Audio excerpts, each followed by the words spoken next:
Lorsque l'école a balancé « Les garçons restent des garçons » après que ma fille se soit fait agresser, j'ai décidé de leur montrer ce que ça donne quand un père se comporte vraiment en père. J'étais tranquillement dans mon bureau à la maison quand j'ai entendu le bruit des ciseaux dans la chambre d'Amelia. En entrant, j'ai découvert ma fille, entourée de mèches blondes, les larmes coulant sans fin sur ses joues. Je me suis approché, je me suis accroupi, et j'ai pris les ciseaux doucement entre ses mains tremblantes. Elle m'a regardé avec ses grands yeux bleus et a chuchoté « Peut-être qu'avec ça, il me laissera enfin tranquille ». Ce soir-là, impossible d'en tirer davantage. Elle répétait que ce n'était plus important, puis s'est couchée avec ses cheveux taillés n'importe comment, le visage fermé. Les 3 jours suivants, j'ai tout essayé pour comprendre ce qui se passait. Elle touchait à peine à son petit déjeuner, picorait son assiette le soir. Quand j'ai fini par appeler sa prof, Madame Peterson, elle a carrément rigolé devant mon inquiétude. « Oh, Archie Morrison, il est fou d'Amelia. C'est trop mignon de le voir la coller partout comme un chiot. »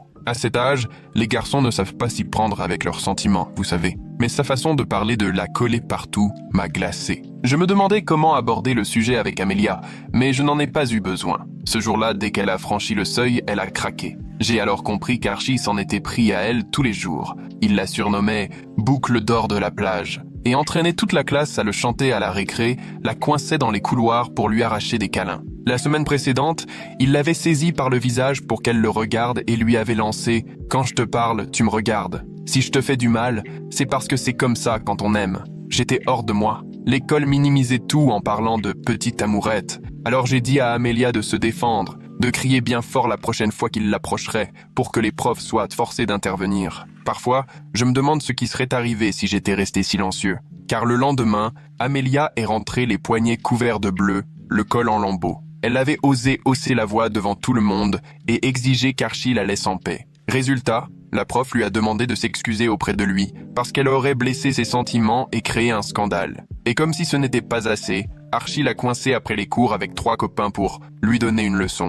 Mon père dit que les filles font semblant de ne pas vouloir, mais qu'en fait, elles attendent ça. Tu m'as humilié, alors maintenant c'est à moi de te le rendre. Demain, je te montrerai ce que c'est que le vrai amour, lui a-t-il dit. Effondrée, Amelia s'est jetée dans mes bras alors que je lui caressais le dos, comme quand elle était toute petite, tout en ayant du mal à maîtriser mes mains qui tremblèrent de rage. Ce soir-là, j'ai pris la voiture, direction chez Archie. Son père m'a ouvert, tiré à 4 épingles, costume hors de prix. Votre fils harcèle ma fille. Il m'a interrompu, sourire méprisant. Ce n'est pas ce que j'ai entendu. Archie m'a dit que votre fille, je préfère taire le terme qu'il a employé, lui envoie des signaux contradictoires, souffle le chaud et le froid, puis le ridiculise devant les autres. J'ai eu envie de lui coller mon poing, mais je me suis retenu. Derrière lui, sa femme attendait, une vilaine marque sur la joue. Marc l'a aussitôt attiré contre lui, possessif. Linda comprend comment ça marche, un couple. 20 ans de mariage parce qu'elle sait que si parfois je suis dur, c'est parce que je l'aime trop pour la laisser partir.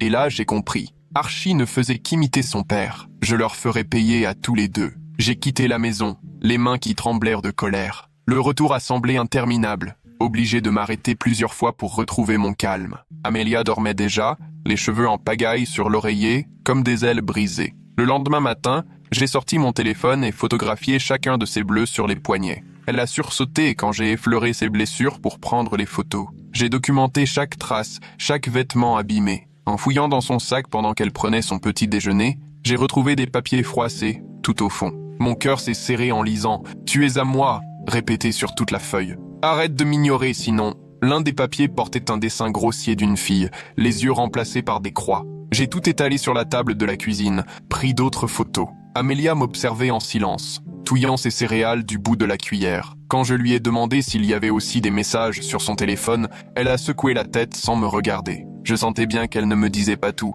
L'après-midi même, le directeur a appelé. Pas pour parler d'Archie, non, pour parler d'Amelia. « Monsieur Thompson, le comportement de votre fille m'inquiète. En ce moment, elle fait tout pour attirer l'attention, mais de façon négative. Peut-être qu'un suivi psychologique serait utile. Vous savez, parfois, ce genre d'attitude révèle des soucis à la maison. » J'ai serré le téléphone à m'en blanchir les phalanges. Ma fille a des bleus au poignet. Elle a été agressée hier. Madame Peterson vous a informé ? Elle a surtout signalé qu'Amelia avait fait tout un drame, humilié le pauvre Archie devant ses camarades. On ne peut pas tolérer qu'un élève crée une atmosphère aussi toxique. L'appel s'est terminé sur sa proposition de changer Amelia de classe, loin de ses amis, loin des témoins. 2 jours après, c'est tombé. Amelia est rentrée, filée direct dans sa chambre sans un mot. Quand je suis allé la voir, elle était assise à son bureau, le regard éteint. Ils m'ont transféré chez Madame Hoffman. Aucun de mes amis n'est dans cette classe, mais Archie, lui, est toujours avec tout le monde chez Madame Peterson. Je me suis assis sur son lit, à essayer de ravaler ma colère. Ils t'ont expliqué pourquoi? Le directeur a dit que c'était pour mon bien, que ça m'aiderait à prendre du recul. Elle s'est tournée vers moi, les yeux vides. Papa, il gagne toujours. À chaque fois, il gagne. Les jours suivants ont été un vrai cauchemar. Amelia se retrouvait à manger seule à la cantine. Archie avait monté une bande de garçons pour la suivre partout. Ils encerclèrent sa table, faisaient des bruits de baisers, rigolaient à gorge déployée quand elle tentait de les ignorer. Les surveillants, eux, restaient bras croisés, indifférents. Quand elle a voulu manger à la bibliothèque, la documentaliste l'a chassée, sous prétexte qu'Archie avait prétendu qu'elle abîmait les livres. J'ai alors installé une appli d'enregistrement sur le téléphone d'Amelia, après lui avoir expliqué pourquoi c'était nécessaire. Elle a accepté tout de suite, prête à tout pour qu'on l'aide. Le premier enregistrement qu'on a obtenu m'a glacé. Archie l'avait coincé près de la fontaine à eau. Mon père connaît du monde au conseil d'administration. Il a dit que si tu ne commences pas à être sympa avec moi, il fera en sorte que ton père perde son boulot de prof. Tu veux qu'il se retrouve sans travail? Alors souris quand tu me croises. Avec cette preuve, j'ai pris rendez-vous avec l'inspecteur d'académie. J'avais tout préparé dans les moindres détails. Photos, enregistrements, un dossier complet sur le manque de réaction de l'école face à ce qu'endurait ma fille. Mais à peine arrivé dans le bureau, la secrétaire m'a lancé un regard bizarre. « Ah, monsieur Thompson, le docteur Hayes vous attend. » L'entretien a tourné à la catastrophe. Le docteur Hayes m'a accueilli sans même prêter attention à mes preuves, les mains croisées derrière son bureau. « Monsieur Morrison est déjà venu », a-t-il dit posément. « Il s'inquiète beaucoup pour l'équilibre psychologique de votre fille. D'après lui, c'est elle qui s'en prendrait à son fils, le suivrait partout, l'accuserait à tort parce qu'il ignore ses avances. C'est faux, ai-je protesté en étalant les photos sur le bureau. Regardez ces bleus. Écoutez les enregistrements. Il les a à peine regardés, les repoussant du bout des doigts. Les enfants sont très créatifs quand il s'agit d'attirer l'attention, et les enregistrements, ça peut se manipuler. Monsieur Morrison m'a aussi montré des mails alarmants que vous auriez envoyés à d'autres parents à propos de sa famille. Il semblerait que vous soyez l'auteur du harcèlement. Je n'avais jamais envoyé de tels mails, mais discuter ne servait à rien. Il avait déjà choisi son camp. C'est après ce rendez-vous que des choses étranges ont commencé. Tous les matins, je retrouvais au moins un pneu crevé. La première fois, j'ai cru à un hasard. À la quatrième, je n'avais plus de doute. J'ai découvert des petits clous semés juste devant mon allée, placés exprès pour crever les pneus. Et puis, une nuit, Amelia m'a réveillé vers 2 heures, debout près de mon lit, tremblante. « Papa, il m'a envoyé des photos. » Elle me tendait son téléphone. Ses mains ne cessaient de trembler. Les images m'ont glacé le sang. Des photos prises depuis l'extérieur, pointées sur la fenêtre de sa chambre, à différentes heures de la nuit, sous divers angles. Sur l'une d'elles, on distinguait son ombre bouger derrière les rideaux. J'ai appelé la police aussitôt. 2 agents sont arrivés 1 heure plus tard, l'air totalement blasé. Ils ont noté 2-3 trucs, jeté un œil aux photos et haussé les épaules. Sans preuve que c'est le garçon Morrison, on ne peut pas faire grand-chose. Ça pourrait être n'importe qui. Peut-être installer des caméras de surveillance. Amelia n'a pas fermé l'œil de la nuit, et moi non plus. Le lendemain soir, quelqu'un a frappé à notre porte vers 20 heures. J'ai regardé par le Judas et j'ai vu Linda Morrison, seule. Quand j'ai ouvert, la lumière du porche a révélé un œil au beurre noir tout frais. « Il faut que je vous parle », a-t-elle chuchoté, en jetant un regard inquiet derrière elle, à propos de Mark, de ce qu'il apprend à Archie. Je l'ai fait entrer, j'ai préparé du thé pendant qu'elle s'asseyait à la table de la cuisine, les mains tremblantes autour de la tasse. « Il a mis des caméras partout dans la maison », a-t-elle fini par confier. Il montre à Archie comment tracer les téléphones des gens, comment suivre quelqu'un sans se faire remarquer. Il appelle ça garder un œil sur ce qui lui appartient.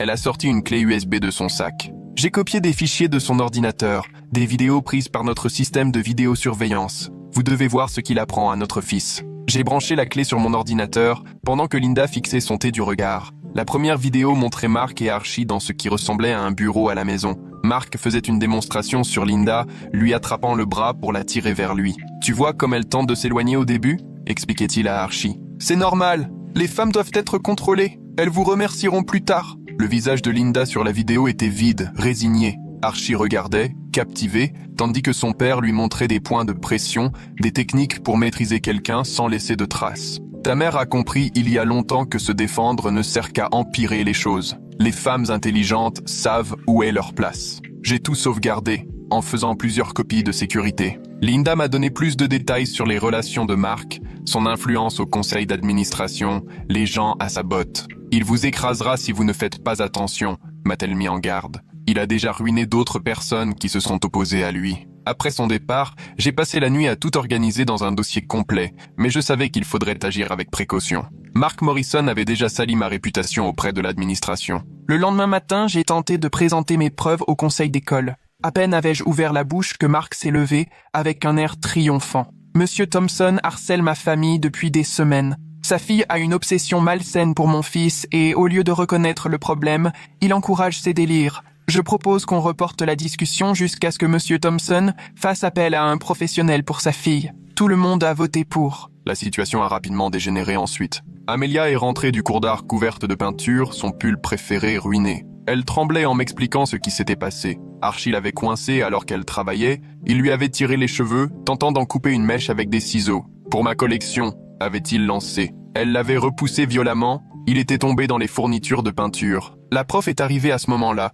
juste au moment où Archie renversait les étagères. Elle a vu le désordre, entendu Archie crier et a tout de suite accusé Amelia. 1 semaine de retenue, et tu nettoieras tout ça. Lors de la première retenue, Archie et 5 de ses amis sont venus coller leur visage contre la vitre de la classe, à faire des gestes obscènes et des menaces muettes, tandis que le surveillant, assis à son bureau, ne décollait pas les yeux de son téléphone. Ce soir-là, j'ai décidé. J'ai retiré Amelia de l'école. On va faire l'école à la maison, lui ai-je dit. Le temps d'y voir plus clair. Voir le soulagement sur son visage m'a brisé le cœur. Merci, a-t-elle soufflé en me serrant plus fort qu'elle ne l'avait fait depuis des années. Mais Mark Morrison n'avait pas dit son dernier mot. 3 jours à peine après le début de l'école à la maison, une assistante sociale est venue sonner chez nous. Nous avons reçu un signalement inquiétant, a-t-elle annoncé en agitant des documents officiels. Il est question de négligence éducative et d'isolement. Je dois évaluer la situation d'Amelia. Elle s'est présentée comme Sarah Chen et, étrangement, j'ai ressenti comme une impression de déjà-vu.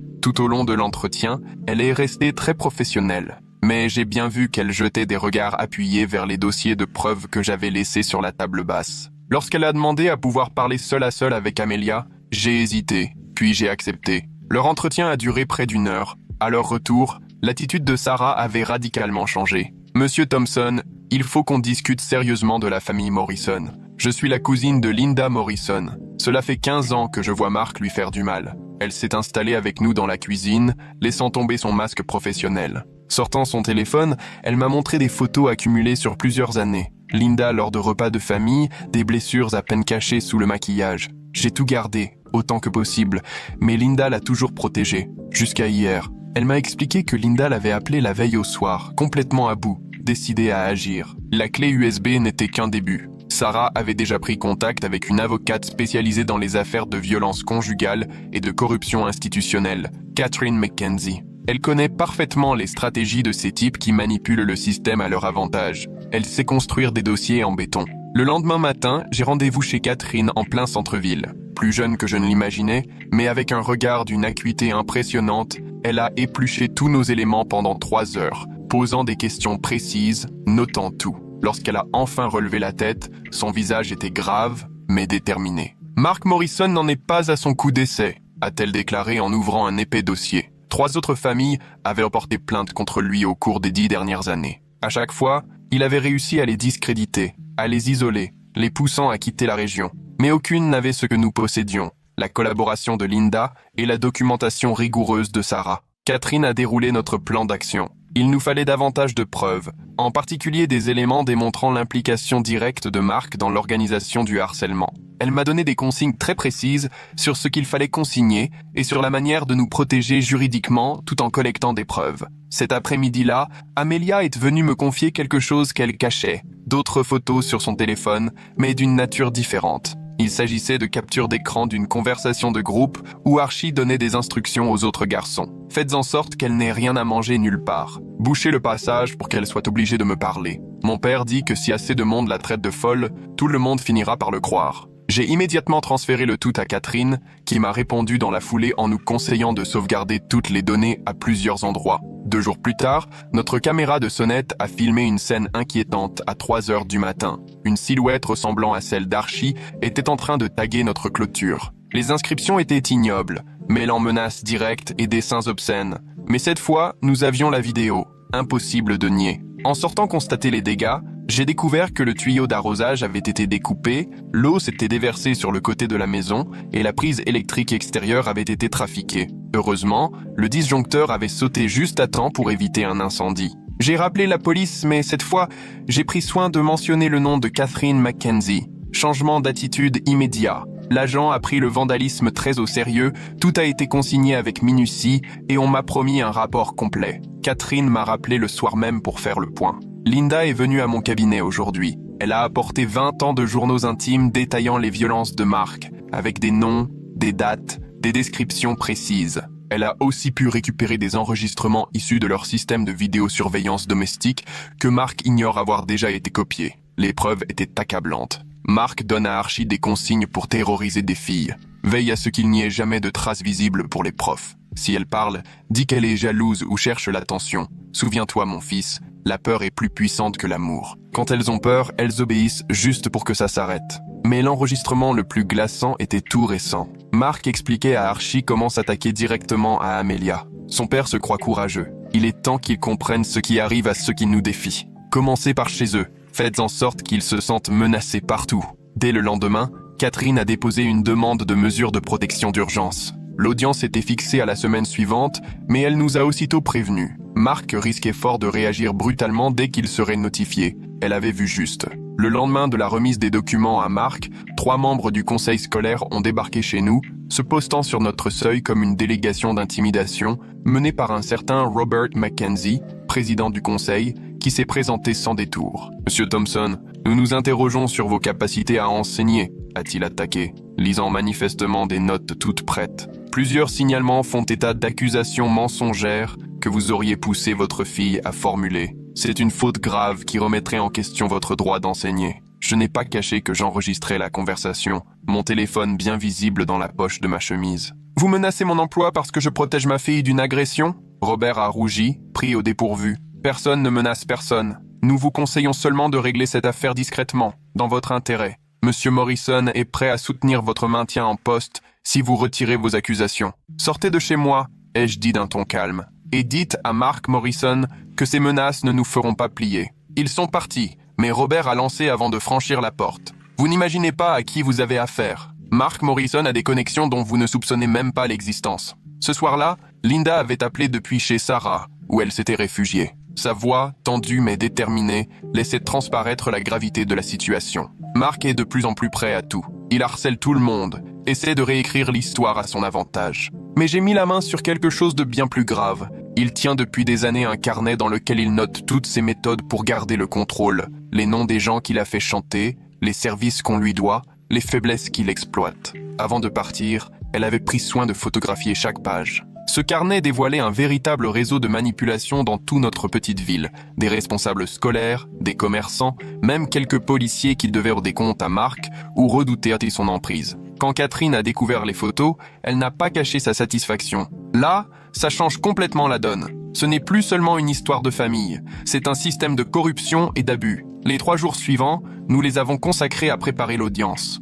Catherine a longuement coaché Amelia pour sa déposition, lui apprenant à rester précise, à s'en tenir strictement aux faits. Ma fille a fait preuve d'un courage admirable, même si ses mains tremblaient à force de répéter ce qu'Archie lui avait fait subir. Parallèlement, le harcèlement continuait, mais de façon de plus en plus maladroite. Archie s'est fait prendre par les caméras de surveillance du collège, en train de glisser des messages de menaces dans les casiers d'autres élèves, cherchant à les monter contre Amelia. Le principal, soudain soucieux de montrer sa bonne volonté, est même allé jusqu'à nous appeler pour s'excuser de son inaction passée. Le matin de l'audience, nous sommes arrivés dans une salle comble. La rumeur avait circulé, et plusieurs autres familles étaient présentes, des parents d'enfants harcelés par Archie ou des femmes qui se reconnaissaient dans le témoignage de Linda. Mark a fait son entrée avec un avocat hors de prix, sûr de lui, jusqu'à ce qu'il aperçoive Linda auprès de notre équipe juridique. Son visage a alors trahi tour à tour la surprise, la colère, puis il s'est refermé dans une neutralité calculée. La juge, Roberta O'Catherine, réputée pour sa rigueur, a examiné chaque pièce du dossier avec minutie, posant des questions précises, sans rien laisser passer. Quand Catherine a diffusé les enregistrements où Marc apprenait à Archie comment intimider les autres, la salle entière a retenu son souffle. On n'entendait plus que le grattement nerveux du stylo de l'avocat de Marc. Amelia a témoigné avec un calme impressionnant, décrivant la montée en puissance du harcèlement, la peur constante et l'impuissance de l'école à la protéger. Lorsque l'avocat de Marc a tenté de lui faire dire qu'elle dramatisait, elle a simplement sorti son téléphone et montré à la juge les photos qu'Archie avait prises de sa fenêtre en pleine nuit. Il me les a envoyées à 2h47 du matin, a-t-elle expliqué, parfaitement posée, avec un message « Fais de beaux rêves, boucle d'or ». Depuis, je n'ai plus jamais dormi tranquille. Puis est arrivé le moment qui a fait basculer toute l'affaire. Archie a été appelé à la barre. Son père avait tout prévu, mais la morgue d'Archie a pris le dessus. À la question sur le harcèlement, il a esquissé un sourire insolent. « Mon père dit que les filles doivent rester à leur place », a-t-il lancé, l'air fier. Amelia était trop rebelle, alors j'ai dû lui montrer qui commande. C'est comme ça qu'un homme doit faire. Le visage de la juge s'est soudain fermé. « Et qui vous a appris cela ?»« Mon père. Il m'a montré avec maman comment faire obéir les femmes. Une fois qu'elles ont suffisamment peur, elles font tout ce qu'on veut. » Marc, fou de rage, a bondi et a serré le bras d'Archie jusqu'à le faire crier. « Tais-toi, pauvre idiot !» Les agents de sécurité se sont précipités pour immobiliser Marc, mais le mal était fait. Il venait de s'en prendre physiquement à son propre fils, devant la juge, confirmant tout ce que nous avions dénoncé sur sa violence.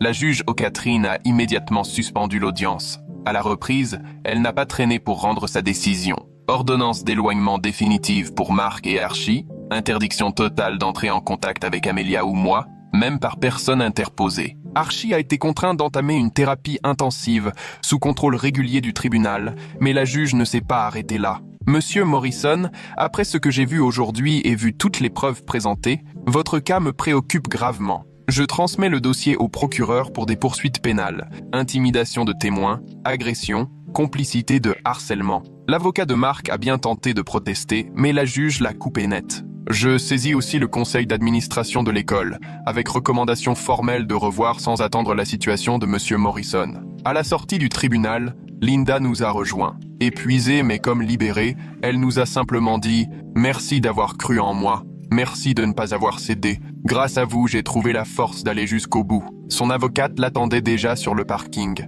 Forte de l'ordonnance d'éloignement et de l'incident consigné, elle déposait aussitôt une demande de garde en urgence et de divorce accéléré. Les semaines suivantes ont été particulièrement agitées. Marc a été arrêté sur plusieurs chefs d'accusation après que le procureur ait pris connaissance du dossier. Sa caution, très élevée, reflétait la gravité des faits. Le conseil d'administration de l'école, craignant pour sa réputation et ses responsabilités, a voté à l'unanimité la révocation de Marc. D'autres familles ont alors pris la parole, racontant à leur tour les agissements d'Archie et la manière dont Marc le couvrait. Catherine a porté plainte au civil au nom de plusieurs victimes, réclamant des dommages-intérêts et des réformes en profondeur. Sous la menace de poursuites et la pression de l'opinion, le district scolaire a enfin mis sur pied de vraies mesures anti-harcèlement avec une formation obligatoire pour tous les enseignants afin de mieux détecter et gérer ces situations. Le principal, qui jusque-là avait tout laissé passer, a été suspendu pendant la durée de l'enquête. Archie, lui, a été envoyé dans un internat spécialisé en thérapie comportementale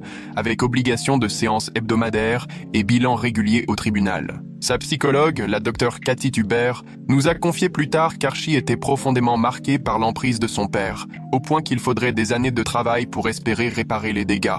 Linda, elle, a obtenu très vite le divorce, la garde exclusive étant accordée grâce aux preuves de maltraitance et aux poursuites entamées contre Marc. Ce dernier n'a eu droit qu'à des visites surveillées, auxquelles Archie d'ailleurs a d'abord refusé d'assister. Le procès pénal a été programmé 6 mois plus tard, mais en cherchant à intimider les témoins depuis sa cellule, Marc n'a fait qu'empirer sa situation. Bon nombre de ses anciens alliés se sont éloignés, se remémorant soudain certains de ses agissements déplacés qu'ils avaient longtemps préféré passer sous silence. Peu à peu, notre communauté a retrouvé un certain équilibre et recommencé à se reconstruire.